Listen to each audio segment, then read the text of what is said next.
إلا ما علمتنا إنك أنت العليم الحكيم. أعوذ بالله من الشيطان الرجيم. بسم الله الرحمن الرحيم. الحمد لله رب العالمين الرحمن الرحيم مالك يوم الدين إياك نعبد وإياك نستعين.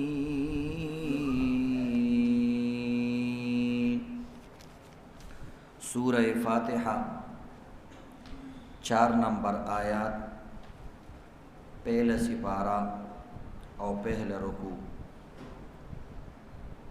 ددی آیات کریمی خلاصہ داوا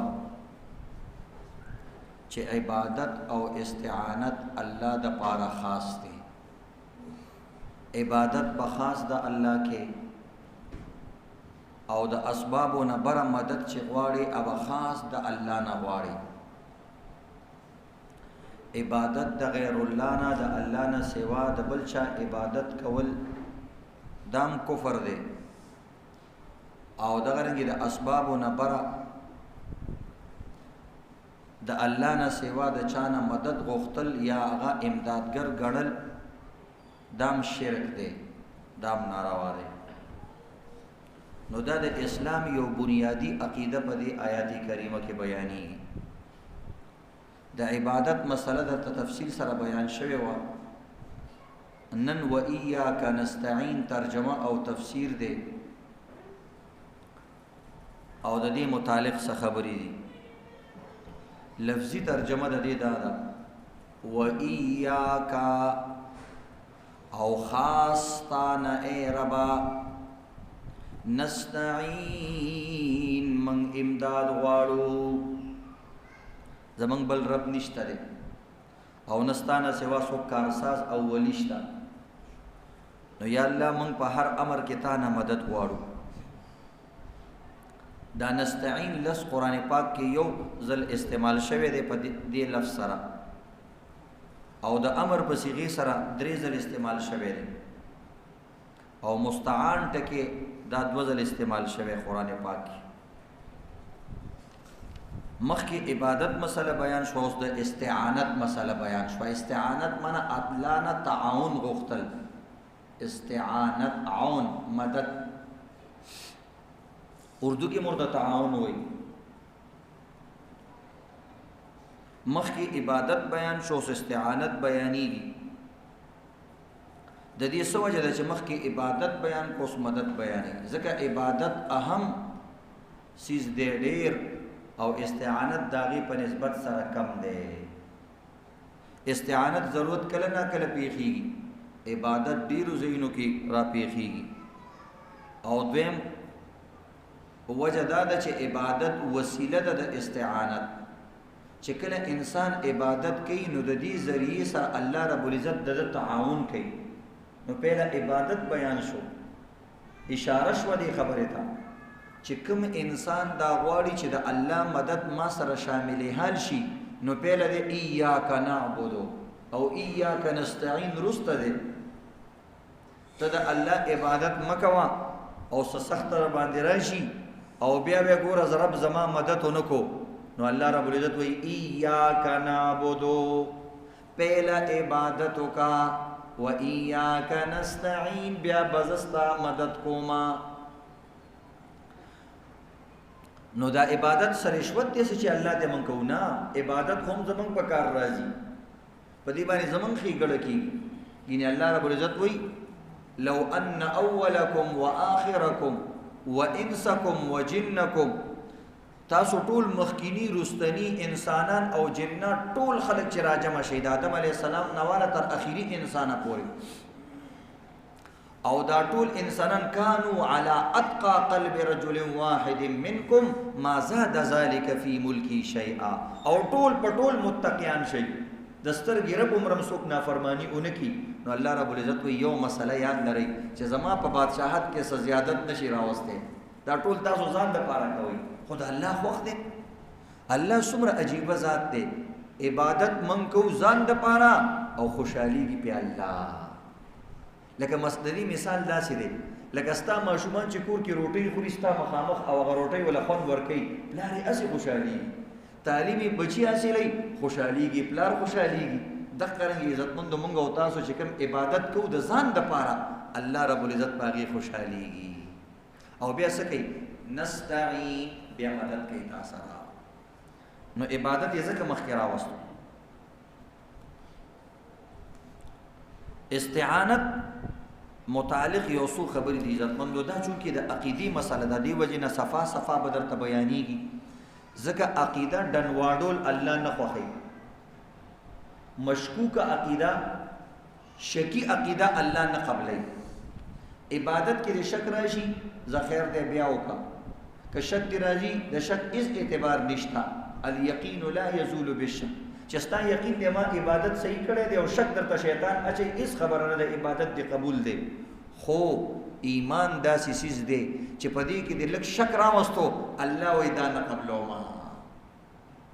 او دا ته ما مثال درکړی لکه د پویو یو بالټۍ وي او یو څاڅکی پکې میتیازې واچوي نو هغه پویو کې هغه یو څاڅکی میتیازې نه ښکاري خو د دې باوجود هم دغه پی څکلو ته خلک تیار نه نو دغه شان الله رب العزت د غیرت تقاضا ده چې ټول کائنات ما پیدا کړي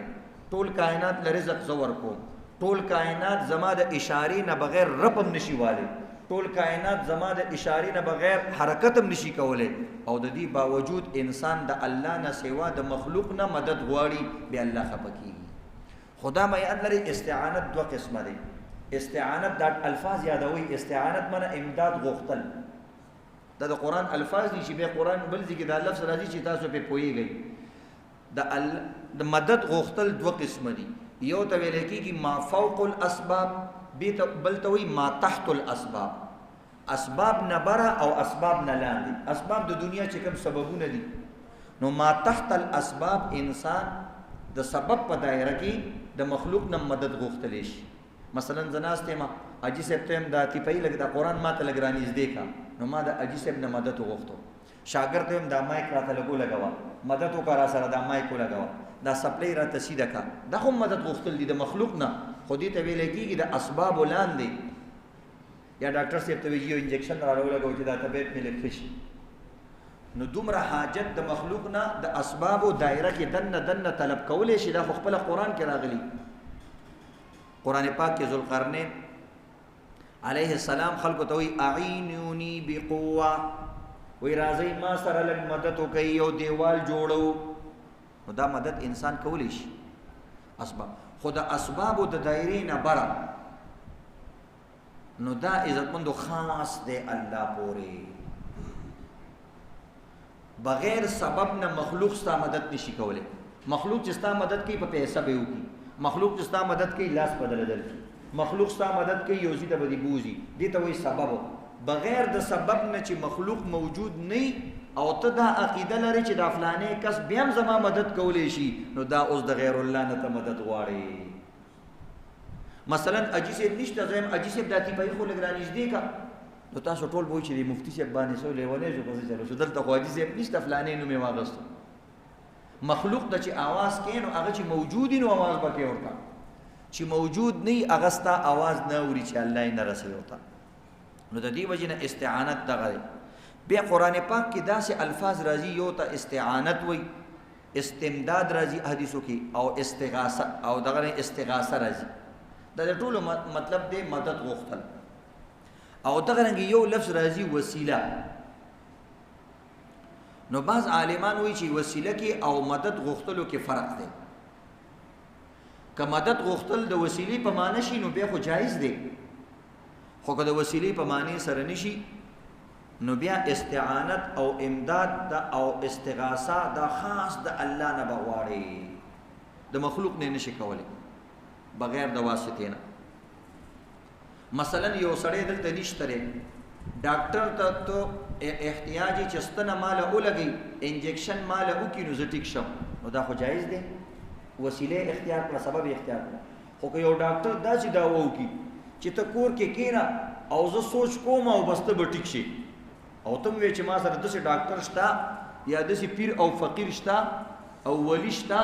چې بس هغه هلته نه ما ته نظر وکړي زه ټیک کېږم دې ته ویلی کېږي دا اوس د غیر الله نه ته مدد غواړې او بغیر د سبب نه ډایرکټ په ډایرکټ څنګه ستا مدد وکړي نو دا ناروا دی عزتمندو نو استمداد او استعانت کی بنسبت حقیقی طور سره الله تعالی تکے او وسیله کی داوی چې دی کې حقیقی طور سره نسبت الله ته خو کله ناکله یو بزرگ سړی صرف په وسیله کې یاد کی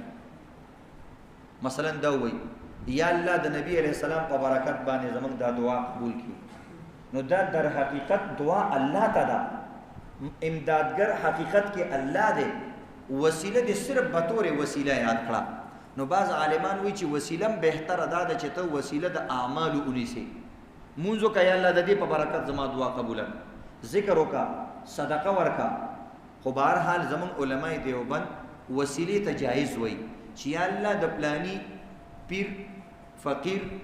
او ولی په برکت باندې زما دا دعا قبول کړه نو دلته چونکی تو سوال د الله تعالی نه کې صرف دا بزرگ په وسیله کې ذکر کې نو دا جایز دا اگر چې بهتر دا دی چې ډایرکټ الله ته आवाज کا یا الله زما مدد وکا یا الله د دې قران په تلاوت باندې زما مدد وکا یا الله دا موږ مې یو په دې باندې زما مدد وکا ډایرکټ دا سي आवाज ډیر بهتر دی خو وسیله جایز ده او مدد د غیر الله نه غوښتل دا ناجایز دی په دې باندې عجیبه قصې دي عزتمندو عجیبه قصې چې غیر الله نه خلق څنګه مددونه غواړي زمون پښتانه وي پیر بابا را ورسه نو عزتمندو پیر بابا ته پته نه وی چې چا आवाज پیر بابا خو د منونو خور لاندې دفن دي هغه الله ډېر لوی عزتونه ورکړي او پیر بابا به الله ته आवाज کو د پیرانو پیر حضرت محمد صلی الله علیه وسلم به ډایرکټ الله ته आवाज کول یا الله زتا ته محتاج پتايف کې پکانو باندې وښتلې شو چاته आवाज وکړو یا الله زتا ته محتاج ته د محتاجانو رب او چې ته ما نه خپنې نو یا الله ز په دې کانو باندې خپنې او دغه ابراهیم علیه السلام په اور کې چاته आवाज وکړو الله ته आवाज حسبنا الله یا الله ته زما د پاره کافي فرشتہ راغلی و خو مفسرین لیکي چې فرشتي خپل الله نه تپوس کړو چې زم الله ورته لاړ شه زما بنده دی وي مدد او تاسو د دې لپاره ما پیدا کړی و ابراهیم علیه السلام ته چې فرشتہ رااله او عزت مدد کو الکه دا مدد خو جایز دی هم د الله مدد دی در حقیقت اورته خپل راغلی کې چار راغلی وای نه خپل راغلی وای ته چې چار راغلی هغه ما الته نګوري وای ستا حاجت نشتا ډیر عجیب مقام دی اما علیک فلا اما علی الله بلا هر چې تا ته زماجت لا هیڅ حاجت نشتا او هر چې الله دې ولینا بلا زه خو بالکل هغه ته محتاج ما الله به زما ډایرکټ مدد کوي نو چې کله دردی درجه ته انسان ورسی نو به الله قران کې وایي قل لا یا نار کونی بردا وسلاما اے اورا تما د سوځولو د پاره پیدا کړي تم زما مخلوقی خډیر بزرگ انسان تا کې موجود دی واغه زما فرشتو تم سوال نه کی ډایرکټ ما ته आवाज کړي دي نو ضرب غیرت کی زما غیرت دا نه گواره کی چې ما ته یو بند سوالو کی او زی به مددگار پریدما نو الله ډاری قلنا منګ ډاری کولی اورتا بردو وسلاما یخشا مفسرین دي وی الله رب العزت چولی یخشا وی اور دومره یخشو چې د ابراهیم علیه السلام یخنی پکې وشو نو فورا الله ویل سلاما سلامتی والا یخشا یخنیم کله دا کله ضرر نقصان ورکي بعض مفسرین لیکلي دي چې په کوم ورځ باندې الله رب العزت دا آیات نازل کو او یعنی دا خبره وکړه اوس زمون په قران کې خدا آیات په شکل کې دي الته یو جملې په شکل کې په کوم ورځ چې الله ابراهیم علیه السلام ته ویلي چې د پاره چې اور یخشا وی په هغه ورځ باندې په دنیا کې یو ځکه اور سالن نه دی پکړې وی ټول اورونه دومره او یریدل چې هر یو اور ویلګنی ماته وی چې ماته وی یخشا سمشا وی په هغه ورځ باندې ترکارې نه دي پخې شوي. نو استعانت او مدد به خاص د الله نه غواړي. بعضې کسان وي عزتمندو په دې دور کې شته، تاسو لاړ شئ د پنجاب طرف ته، د علاقو طرف ته، عزتمندو یو انسان به کېنولی، پرتوب به نه اچولی، کمیس به نه اچولی. زمونږ د اسلام عقیده دې حد ته راورسېده، د هغه دې پتونونو پورې به دا ښځې لاسونه مږي. او همدغه انسان چې الله ته ودرېږي وایي وایاک نستعین، یا الله زه خاص تا نه غواړم. الله وایي ته خو دروغجن یې، مونځ کې یو دعوه کې او وروسته نورې دعوې کې. خبرو ته دې ګوره او عمل ته دې ګوره. لم تقولون ما لا تفعلون، ولې هغه خبرې کوئ چې سر ته یې نشئ رسولی. دا تاسو په خپلو سترګو لیدلي عزتمندو، دا اسلامي ملک دی، دې کې بیا عرب ډېر زبردست دي. لکه بعض کارونه هغوی جایز هم دي، مثلا د نبي اسلام روضې له لاس لګې دا د برکت خبره ده، هغوی هم برکت مني. خو هغوی دا خلک ډېر ناروا کارونه کوي. سبا چې کوم دی نن دی کاڼي سره لاس ولګو، سبا دا کاڼې نړۍ ځان سره وړي. بله ورځ چې کور ته یوسي بیا عبادت کوي چې دا خو هغه کاڼی دی. او قسم دی موږ خپله لیدلي دي، هلته ښځې وي بیت الله شریف ته به دا کمیس به اوچت کو، دا خېټې به بیت الله پورې لګول. ټیک ده بیت الله د برکت سیز دی، خو عزتمندو دومره حد پورې تجاوز کول او غلو کول دا بهتره نه ده. د دې په ځای باندې لاړ شه د مور او پلار لاس خپل که الله دله ثواب درکړي او د عبادت ثواب درکړي. د دې په ځای لاړ شه د عالم چهرې ته وګوره، الله رب عزت د ثواب درکړي. او بیت الله ته ګوره او 100 رحمتونه د باندې نازلېږي. 120 رحمتونه په بیت الله روزانه نازلېږي، 60 رحمتونه، 80 رحمتونه په طواف کوونکو، 40 رحمتونه په منځګزارو، او 100 رحمتونه صرف چې بیت الله ته ګوري په دوی باندې نازلېږي. نو د دې وجې نه عزتمندو عقیده په ډن واډول نه ساتي. ته چې امدادګر څوک دی؟ ته به وایې رب کائنات دی. 1,24,000 پیغمبرانو چاته آواز کړی دی. د پیغمبر نه خو لوی مرتبه نشته دی که د الله نه بعد که ته آواز کوې نو زید نه زید پیغمبر ته به وکړي، ځکه د پیغمبر د لویه مرتبه نشته. او هغه ټولو پیغمبرانو الله ته آواز کړی، ټولو پیغمبرانو په کلمه کې دعوه لا اله الا الله، نشته دی معبود برحق سوا د الله نه، نشته څوک امدادګر سوا د الله نه،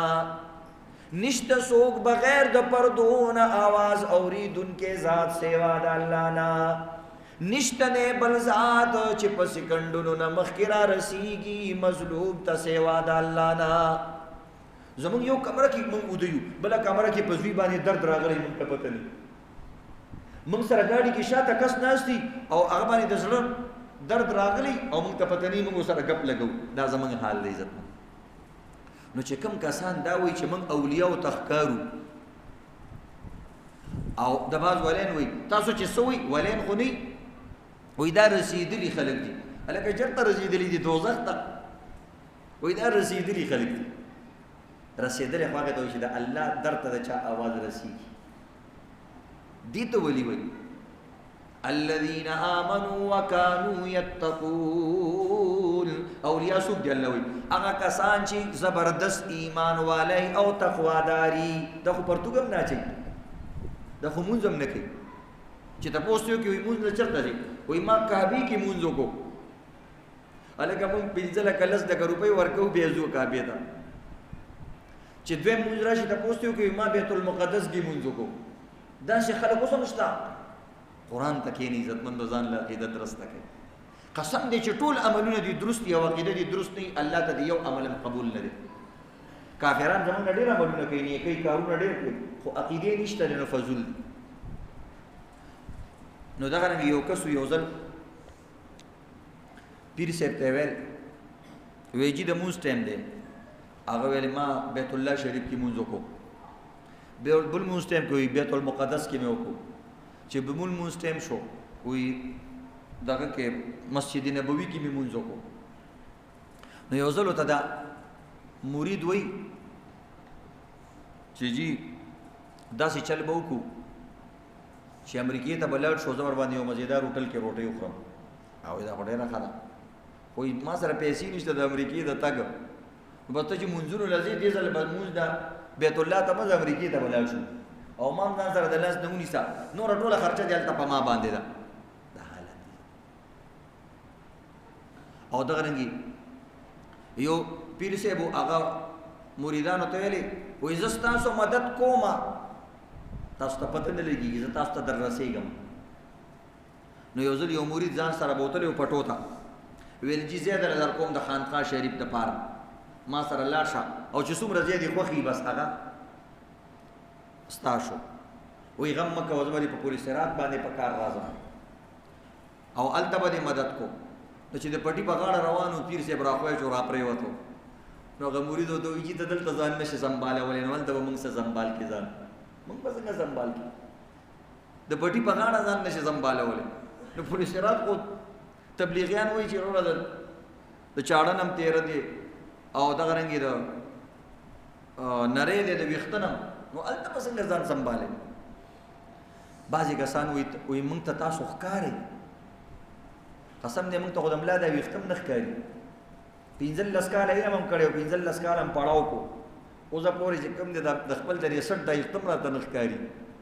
او بچی هم هلته چې کوم دی خوږ شوي راته پته نه دا ټولو داسې دی نو علم غیب شو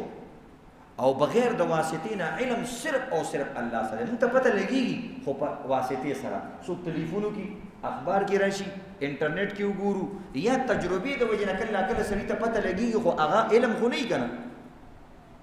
نو د دې وجې نه بغیر د واسطې نه به علم الله نه سوا بل چاله نه مني بغیر واسطې نه به امدادګر بل سړی نه مني مخلوق کولی شي په واسطې باندې مدد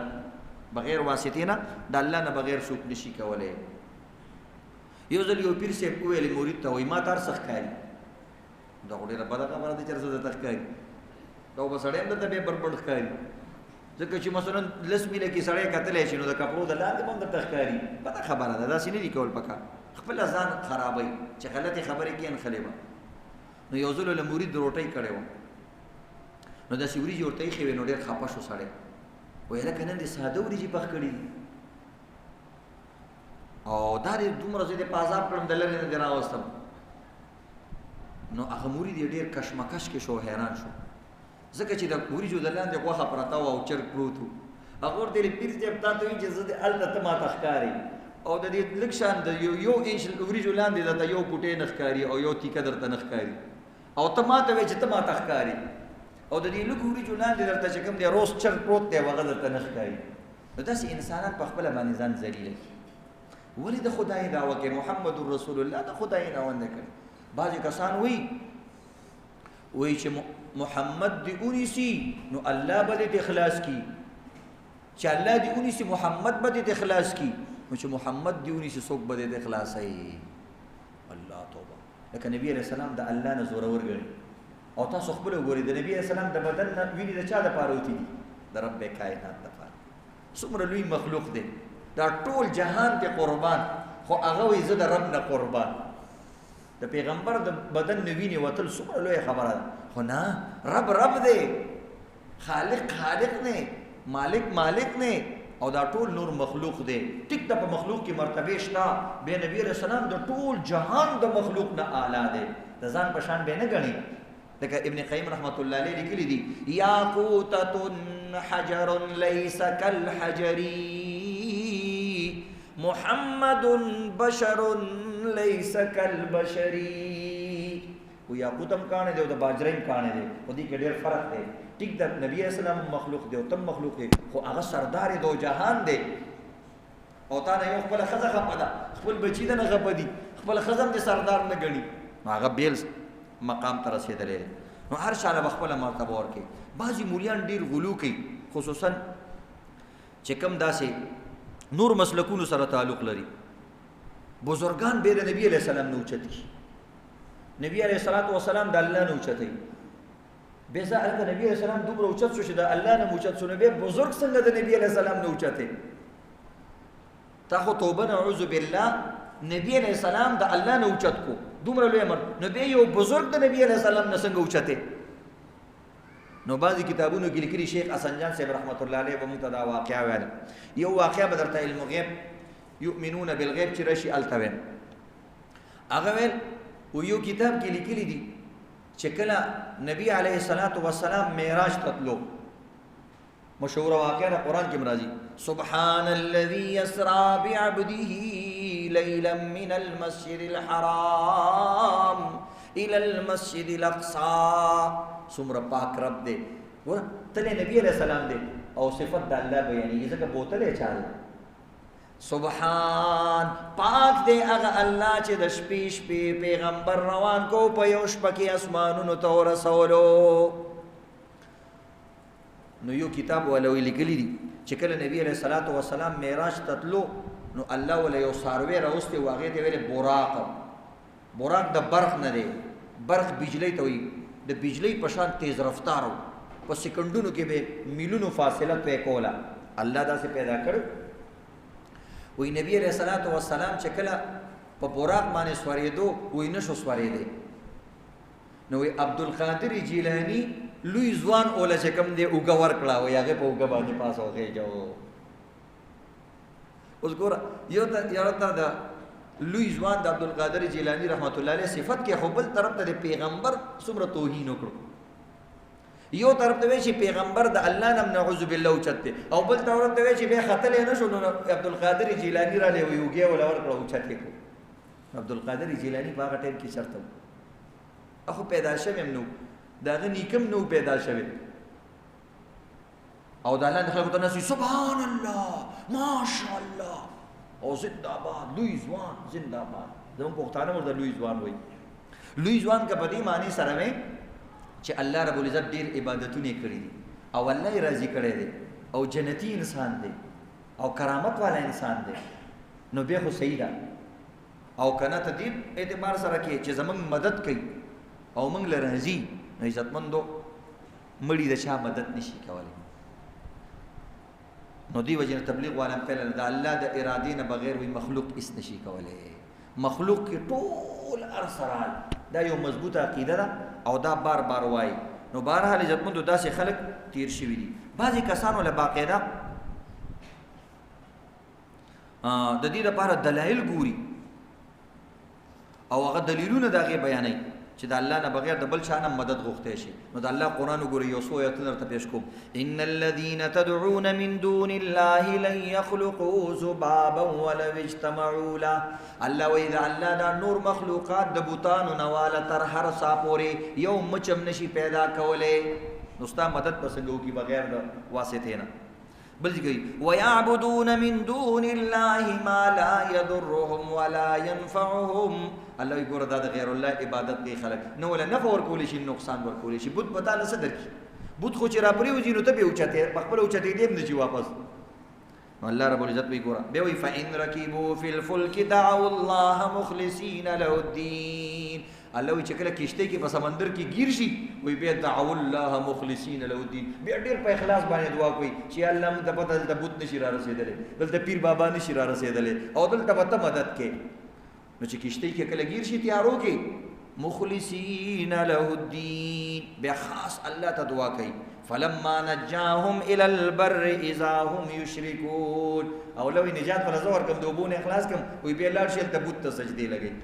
چې ته بچ کړو نو د دې وجه نه عزتمندو نبی علیہ الصلوۃ والسلام عبد الله ابن عباس ته وی اذا استعنت فاستعن بالله وی اے الکا یا غلام اے لکا رستو ته نبی علیہ السلام سره په اسبا دي ناس نبی علیہ السلام ته یا لکا زما خبره ته وکی دا چې کله دعا کې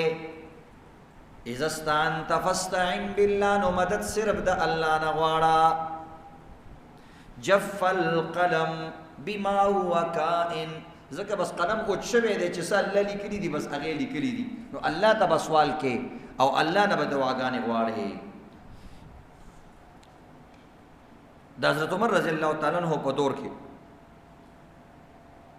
یو واقعه د واس کتابونو کې لیکلي د بعضی سند باندې اعتراض هم کړی دی او بهرحال یو واقعه د دین سره اصول سره تصادم نه لري د حضرت عمر رضی الله تعالی عنہ په دور کې یو ځل یو سړی رالی هغه په دې زوی کې نولو په دې شا باندې حضرت عمر صاحب چې ورته وکتل نو هغه زوی بالکل د پلار په شان ډیر زیات مشابه حضرت عمر سے ویل زه ډیر حیران شوم اوسه پورې داسې کسان مانه دي چې زوی بالکل د پلار پشانی او پلار بالکل د زوی پشانی. نو هغه کس ورته وی جی وی تاسو دې ته حیران یې وی د دې ماشوم پیدایش ډیر ناشنا شوی دی وی څه چل شوی. نو هغه ورته خپله قصه بیان کړه. وی جی زه یو کال چې کوم دی جهاد لتلو معرکه د جهاد وه هلته تلو. نو چې کله زه تلم نو زما د ښځې بال بچ بیماره وه حامله وه. نو ما ته ښځې ګیله وکړه چې ګوره داسې حال کې ته ما پرېږدې. نو وی ما ورته ویلې استودع الله ما فی بطنک ستا په خېټه کې چې څه دي دا زه الله ته حواله کوم او زه د نران د الله په امان. وایي زه لاړم ډېر وخت پس چې رالم چې ومې کتلې د کور دروازه مې بنده وه. چا نه مې تپوس وکړو چې زما کډه چېرته ده. وایي ما ته چا وویل چې ستا ښځه خو مړه شوې ده. ډېر زیات خفه شوم او د هغه قبر له لاړم